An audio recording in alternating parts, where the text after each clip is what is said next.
اس نے جو جہاد کو ضیاء بھائی حرام قرار دیا نا، وہ صرف مسلمانوں کے لیے قرار دیا کہ اب مسلمان جنگ نہیں کر سکتا. یہ نہیں کہا کہ اب مسلمانوں کو مارنے والے جنگ نہیں کر سکتے. یہ نوٹ کریں ذرا. مرزا صاحب نے انگریزوں سے کہا کہ میرا باپ اور میرے باپ کے بعد میرا بڑا بھائی غلام قادر، وہ دونوں بھی آپ کے جانثاروں میں تھے. اب اگر وقت آیا تو میں بھی آپ کے لیے جان دینے سے گریز نہیں کروں گا. لیکن اصل بات یہ ہے کہ مرزا صاحب کہہ رہے ہیں مسلمان نے تلوار نہیں اٹھانی، جو مسلمان کو مارنے والا وہ مارے، اور ساتھ کہا کہ میں ساتھ مل کے ماروں گا.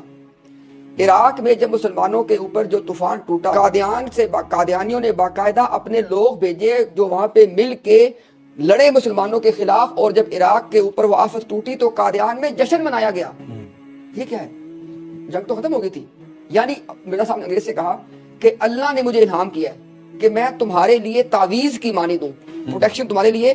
اور کہا کہ جو سورہ توبہ میں آیت آتی ہے نا، وہ اپنے پہ اپلائی کی. کہا اللہ نے مجھے کہا ہے کہ جب تک میں تم میں ہوں تمہیں کچھ نہیں ہوگا. یعنی مرزا غلام قادیانی نے انگریز کے مظالم کو کور دیا وحی کا.